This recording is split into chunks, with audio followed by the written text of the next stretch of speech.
Hello everybody, welcome back to another video. I'm hoping you guys are all having a fantastic day. So today's upload, as you can tell by the title of this video, is going to be about me trying to answer or show you, demonstrate to you why this upcoming winter 2019-2020 may be similar to the 2013-2014 winter. Now, the 2013-2014 winter, for those of you that don't know, was a very, very cold winter, one of the coldest winters, but also very snowy. I mean, the Northeast was snowy, the Midwest, the Northern Plains, even portions of the South had big storms. I mean, it was an all throughout very, very brutal winter. And, will this winter be like it exactly, like it 100%? No, that's why I use the word similar. I'm not saying that this upcoming winter will be the 2013 winter or worse, because it's going to take a lot in order to get a worse winter than that. But I think it's a fairly good comparison, not even from a wishing standpoint, as I really love snow, but also from a scientific standpoint, as there's many things pointing towards it. So look, subscribe, guys. Consider subscribing. It really helps the channel grow, helps me know that you like the videos that I'm putting out. Check out this channel, watch this video and see for yourself.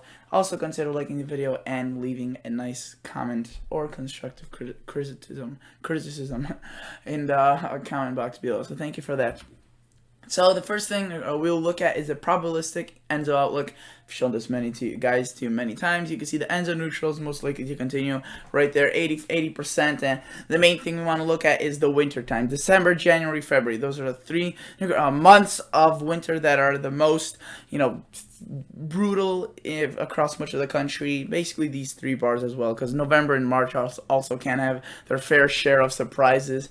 And you can see that the neutral is almost at 60% for those months, while the El Nino is at 25 and the La Nina is at 15.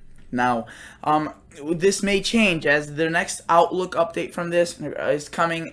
Tomorrow is Thursday, so a week from tomorrow we'll get another update from NOAA on the Enzo, and basically I think the chances of neutral may be probably will be around the same, maybe a little bit less confident as the sea surface temperatures are kind of starting to warm a little bit more rapidly. But again, I think a neutral is most likely to continue, as you can see through the spring, what it says right there.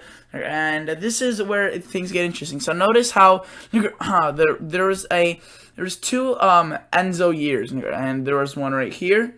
This one came from La Nina, this Enzo, and we came from an El Nino, so not really comparable. But the real one we want to focus on is 2013-2014.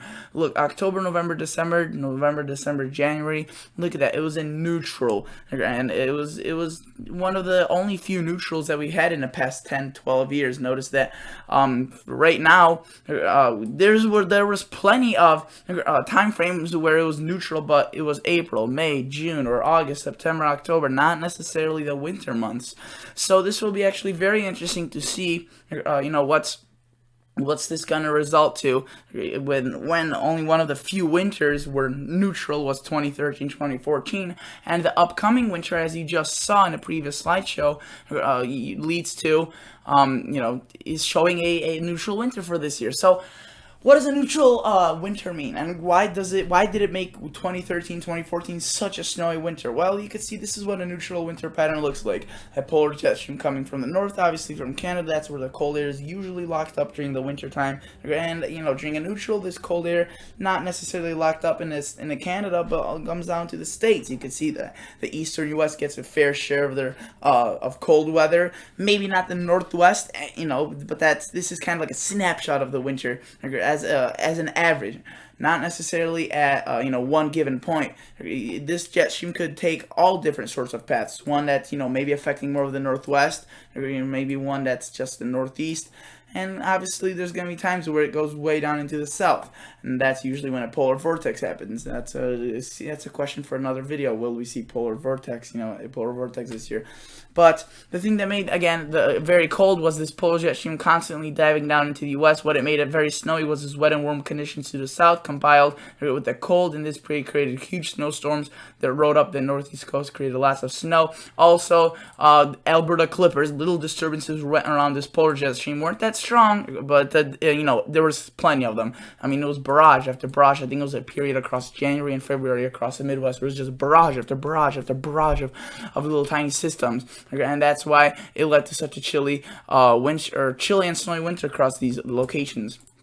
Now, this is a composite anomaly from 2013 of October. I don't know if you could see that, but let me see if I could extend. Yeah, you can. But this is from the 2013 October sea surface temperature anomalies.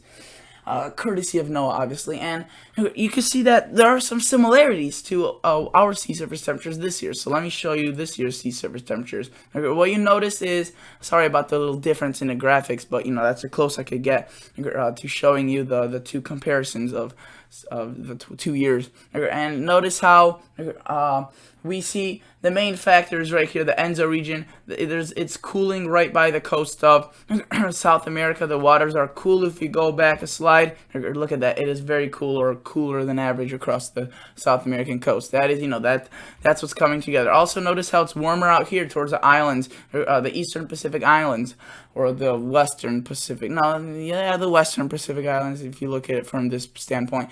And by Australia, warmer conditions. What we're seeing now, again, maybe not as warm, but still warmer, definitely not cooler. And that is that.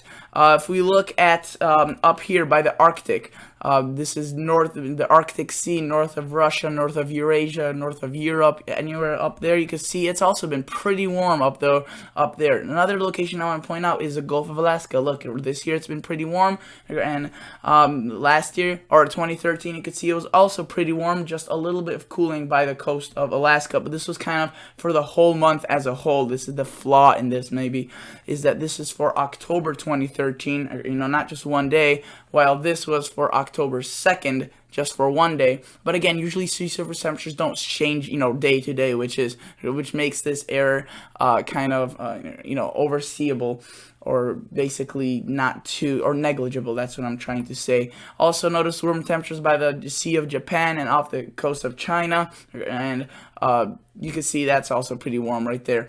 So lots of similarities. The only area that's a little bit different is right here by Greenland and east of North America. So by Labrador and Newfoundland, it was warm in 2013.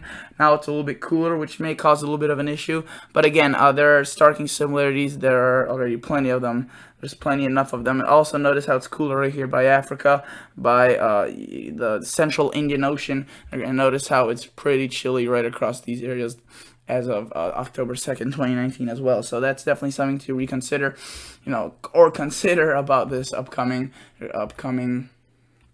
winter. So let's go now take a look at another factor I think will come into play. This was the March through May winter, or spring of 2013. Now, the winter we're talking about is the one that came after the spring. So this was spring, and then the winter that came after it was a really brutal one. You can see it was below average, pretty darn chilly. Now, you can notice how it was chilly across the central U.S. and into the north. The north-central U.S. was the chilliest, while the west and parts of the northeast were a little bit warmer. Now, notice also how this is for 2019. Now, maybe it's not to the same extent as some of the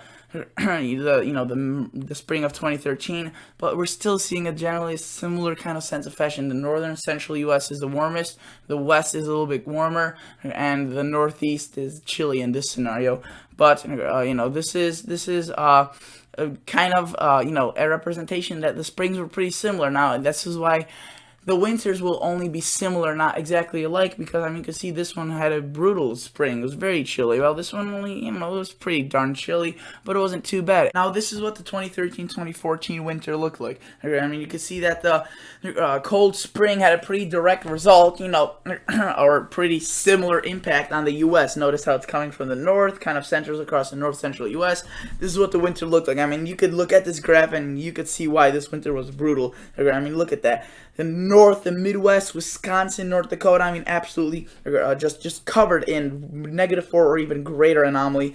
And much of the eastern U.S., if not all of it, excluding portions of the Southwest, but much of the U.S. had a record-breaking winter. So this was definitely one for the record books, definitely one to remember. And, this winter, because of several reasons, may be like this. So, I'm not saying that you should, go stock up on food and panic, but this is just kind of an insight as to why you shouldn't be surprised if, we see in the news in a couple of months potential polar vortex or a potential huge snowstorm, blockbuster snowstorm for the Northeast. As these things are going to start to become, more and more common and often, I think, throughout this winter, especially when we see this neutral end zone. So consider, guys, subscribing to this channel. Consider liking this video. Thanks for watching, and I'll catch you all guys on the next episode. See ya.